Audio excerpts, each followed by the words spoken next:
It was past midnight. The city was quiet, but not asleep. The streets glowed under the yellow streetlights, and cold air brushed against Michael's face as he stepped out of his black Mercedes. He was tall, handsome, and dressed in a sharp black suit. Michael Kingston, 28 years old, billionaire, CEO. A man who had everything, yet felt empty. He walked toward the ATM machine near the gas station. He had just finished a business dinner and needed to withdraw some cash for a driver he was planning to hire. He wasn't used to carrying money. That's what assistants were for. But tonight, something told him to go alone. As he slid in his card, he heard a soft voice behind him. "Excuse me, sir, please." He turned. There she was, barefoot, shivering, dressed in a dirty hoodie and torn jeans.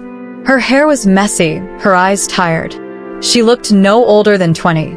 A girl from the shadows. "Can you please spare just a little money?" she asked again, voice trembling. "I haven't eaten all day." Michael froze. He didn't like strangers sneaking up on him, especially at night. But something about her stopped him. Maybe it was her eyes.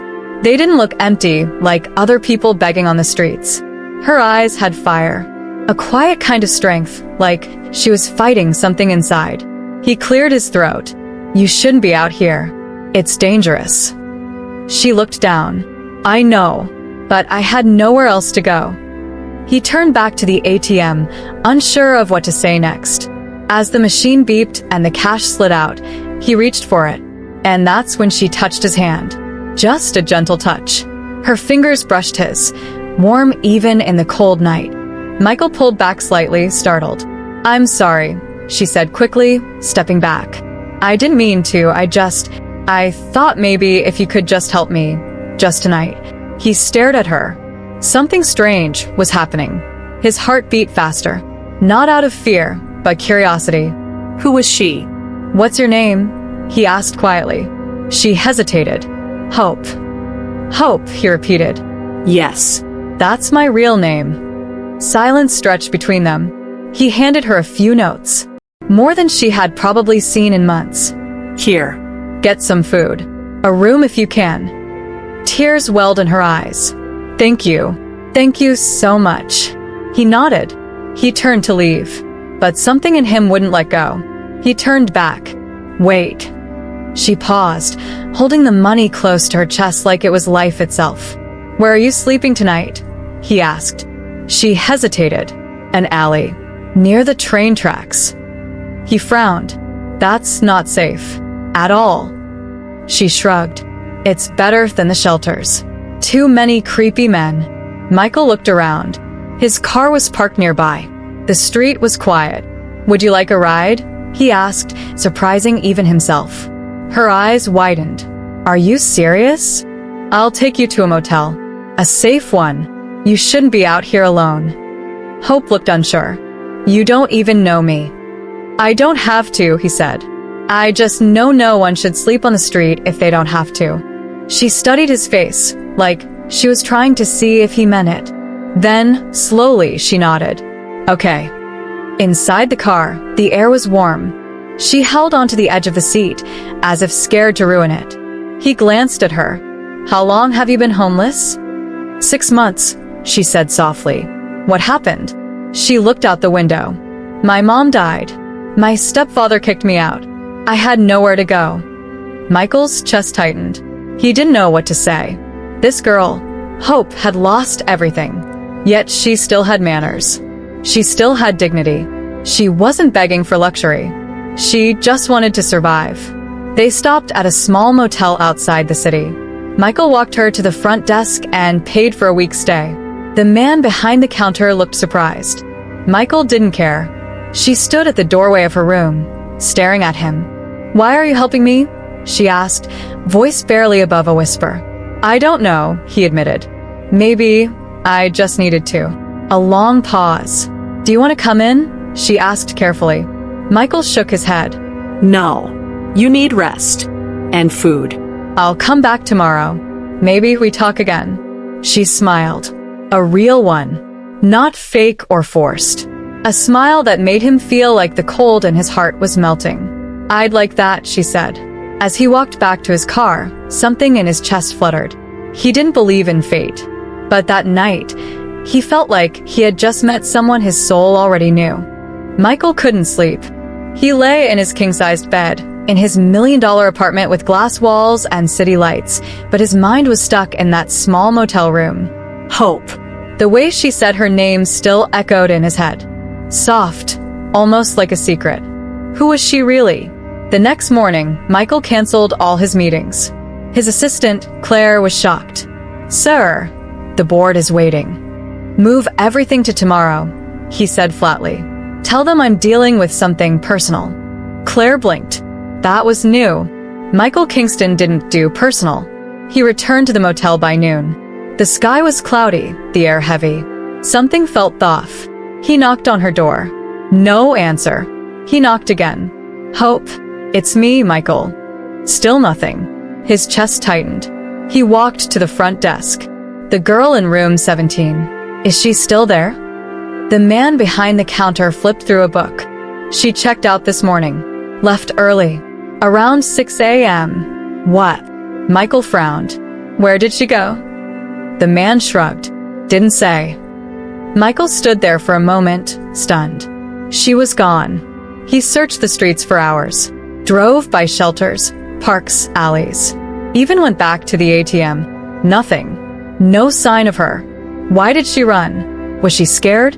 Or hiding something? By evening, he sat alone in a quiet cafe, sipping cold coffee. His phone buzzed. Claire again. "Sir, sorry to bother you, but I thought you should know. Someone tried to access your company accounts this morning." Michael sat up straight. "What?" Yeah. "From an old phone. They failed, but it triggered a security alert." "Did you trace the device?" "We're trying. It came from somewhere near the train tracks." Michael's eyes narrowed. The train tracks. That's where Hope said she used to sleep. Could it be her? No. She didn't seem like the type to steal. But he barely knew her. What if this was all a setup? He pulled out his phone and looked at the motel receipt. Her full name was there. Hope Rivera. Later that night, he paid someone from his security team to do a soft background search. The result? No ID. No official birth records. No family connections. It was like she didn't exist. Michael stared at the report. "Who are you, Hope?" 3 days passed. No sign of her. Michael tried to forget, but he couldn't. Every time he closed his eyes, he saw her. The way she looked at him. The way her hand felt on his. It wasn't love. Not yet. But it was something. Something he hadn't felt in years. Then, on the 4th day, it happened. He was walking out of a restaurant when he saw her. Standing across the street. Watching him. Same hoodie. Same torn jeans. But this time, her face was different. Scared. Pale. Like she'd seen a ghost. "Hope," he called out. She turned to run. "Wait." He dashed through traffic, almost getting hit by a cab. But by the time he reached the other side, she was gone. Again. He spent the night thinking. Maybe she wasn't just a homeless girl. Maybe she was running from someone or something. The next morning, he went back to the ATM. Not to withdraw money, but to watch. Something told him she'd return. Hours passed. Then, just before sunset, she appeared. Slowly, cautiously, like a deer ready to bolt. Michael stepped forward. "Hope." She froze. "I've been looking everywhere for you," he said. She didn't speak. "Why did you leave?" he asked softly. "Did I scare you?" She shook her head, eyes brimming with tears. "You were kind. That's what scared me." He blinked. "I don't understand." "You don't know who I am," she whispered. "I'm not just a girl from the street. I've done things. Bad things." Michael's voice dropped. "Like what?" She looked away. "I lied. I stole. Not because I wanted to, but because I had to.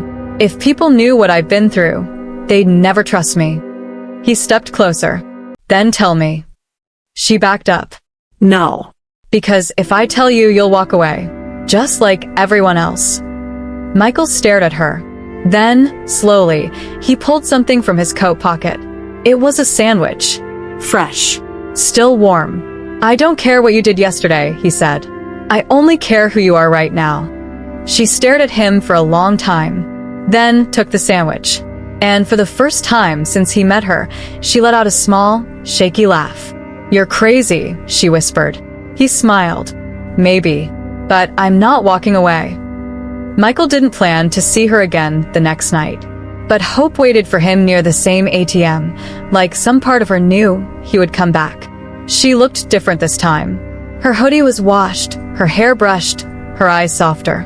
Like she wasn't just surviving anymore, like she was beginning to live again. They didn't say much at first, just sat on a bench nearby, eating fries from a paper bag. Then she spoke. I wasn't always like this, she said quietly. Michael looked at her. Hope smiled sadly. I used to be in college, studying art. I painted a lot. Then things went bad at home. Mom died. Stepdad turned violent. I ran. He didn't interrupt. He just listened. Hope's voice shook. I tried to get help, but the system's broken. I ended up on the street. One wrong decision led to another, and soon no one saw me anymore. I saw you, Michael said. She blinked. Her eyes shimmered. I know. He offered to drive her again, just for a ride, just to talk. She hesitated, then nodded. They drove through the city in silence at first. The lights outside blurred into gold and silver streaks.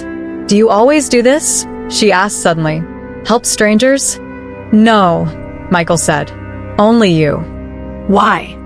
He thought for a moment. Because when you touched my hand, I didn't feel sorry for you. I felt seen. Like I was the one who needed saving. She didn't answer, but she looked at him like she understood exactly what he meant. They parked near the lake. The city lights reflected on the water. Calm. Quiet. She leaned her head back and whispered, This almost feels normal. Michael smiled. Maybe we can make it normal. She looked at him. You really think a billionaire and a homeless girl could be friends? He shrugged. Stranger things have happened. She smiled. They sat in the car, talking for hours. About art, about fear, about childhood. He told her about his father's death, about growing up in a cold mansion, about how money never filled the space inside him. She listened like no one else ever had. Finally, she yawned. Let me drive you back, he said gently. But when they reached the motel, something was wrong. The door to her room was slightly open. Michael stepped out first, pushed the door. The room was dark, empty, torn apart. Hope stepped in behind him and froze. Oh no, she whispered. Michael turned. What is it? Her hands were shaking. She picked up a torn envelope on the floor. Her eyes darted like she was searching for something. Then she dropped it and ran. Hope, he shouted, chasing her outside. She didn't stop. She ran down the sidewalk, barefoot again, tears flying behind her. He finally caught up to her near the corner. Talk to me, he said, grabbing her gently. What's going on? She gasped for breath. They found me. Who? She looked around like the shadows were alive. I thought I was safe. I should have left earlier. Michael's heart pounded. Hope, what did you do? She didn't answer. Instead, she said, Promise me. If anything happens, do you forget me? What? No. Promise. I can't. She looked at him with those eyes again. Deep. Afraid. Holding something she couldn't say out loud. And then she ran again. Faster this time. Michael followed, but when he turned the corner, she was gone. Vanished. Just like that. The next morning, Michael returned to the motel. Room 17 was locked, sealed off with yellow tape. Police. He stepped inside slowly. A woman officer looked up. You know the girl who stayed here? Yes, Michael said. Her name is Hope Rivera. The officer frowned. That's not her real name. Michael felt cold all over. What? She's been using fake names. No ID, no records. But we found something. She handed him a crumpled paper. It was a photo. A much younger Hope, dressed well, smiling, standing next to a man in a suit. "Who is this?" Michael asked. "Her father," the officer said. "Disappeared 5 years ago. Big fraud case. Billions stolen. Still unsolved." Michael's heart dropped. "You think she's connected?" he asked. The officer nodded. "We're not sure how, but she's not just a street girl. That much is clear." Michael stepped out of the room, the wind hitting his face like a slap. He had trusted her. He had felt something real. But now, nothing made sense. That night, he sat in his car outside the old ATM again, waiting, praying. The city was quiet, but hope never came back. Michael hadn't left the apartment in 2 days. He sat by the window, staring out at the city he once thought he ruled. But now, all he saw was her. Hope. Or whoever she really was. His mind replayed every word she had ever said. Every moment. Every smile. Was it all fake? Was she using him? Or was she hiding to protect him? The knock on the door snapped him out of his thoughts. Claire, his assistant, peeked in. "Sir, you need to see this." She handed him a tablet. A video was playing on the news. This just in, new developments in the Kingston international hacking attempt. Michael leaned in. Investigators have linked the failed breach to an encrypted phone belonging to a missing girl, now believed to be the daughter of the infamous con artist, Benjamin Rivera. His heart dropped. The girl, previously known as Hope Rivera, is suspected of hiding millions her father stole before vanishing. Authorities warn she may be armed and extremely dangerous. Claire watched him. "Sir, what do you want to do?" Michael stood. "I want to find her. Before they do." By nightfall, he was driving. No driver. No bodyguard. Just Michael, the billionaire, chasing a girl the world called a criminal. He went to the train tracks. The alley. The bench near the ATM. Nothing. Then he remembered something. The lake. That peaceful place where she said, "This almost feels normal." He drove there like his life depended on it. And she was there, sitting at the edge, barefoot again, hoodie pulled over her head, waiting, like she knew he would come. "Hope," he said quietly. She didn't turn. "That's not my real name." "I know. Are you here to turn me in?" He walked slowly, standing beside her. No. She looked up at him, and her eyes were red from crying. "I didn't want to lie to you," she said. "I just didn't know how to tell the truth." Michael sat down next to her. "Then tell me now." She took a deep breath. "My real name is Eliana Rivera. My father was a tech billionaire. Everyone loved him. But he was a thief. He ran a secret scam for years. He stole from his own clients. When he was caught, he disappeared. Everyone thought I helped him." Her voice cracked. "But I didn't. I was just 16. I had no idea. I woke up one morning, and my life was gone. Friends vanished. Bank accounts frozen. I was hunted like a criminal because of his name." Michael clenched his fists. "So I ran. Changed my name. Slept on streets. Hid in shadows. I tried to disappear until I met you." Silence. The wind blew gently. Michael stared at the water. "I don't care about the past," he said. "Not yours. Not your father's." She looked at him with disbelief. "But the world does," she whispered. "They'll never let me live free." He took her hand. "I will." She started to cry. Really cry. Not quiet tears, but years of pain spilling out. "I don't want to run anymore," she sobbed. "I'm so tired." Michael held her. No words, just warmth. And for the first time, she didn't pull away. Later that night, they checked into a small safe house he owned on the outskirts of the city. No cameras, no signals, just peace. Michael called in a favor, his top lawyer, one he trusted like a brother. "She's not the enemy," he said. "She's the victim." It took weeks. Quiet meetings, late-night calls, digging through dusty files and cold trails. And then, finally, a breakthrough. Her father wasn't dead. He was hiding in Europe, under a fake name.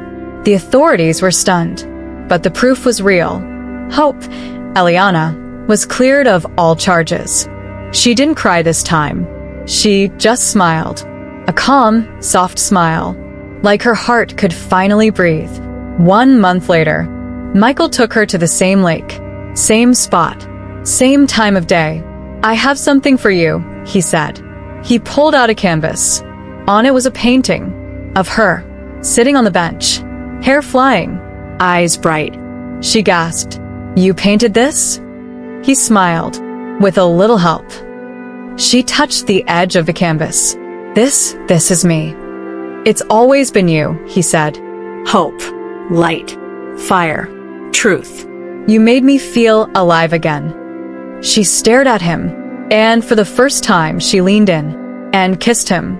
Slow, warm, real. The world would never understand their story. A billionaire and a runaway girl from the street.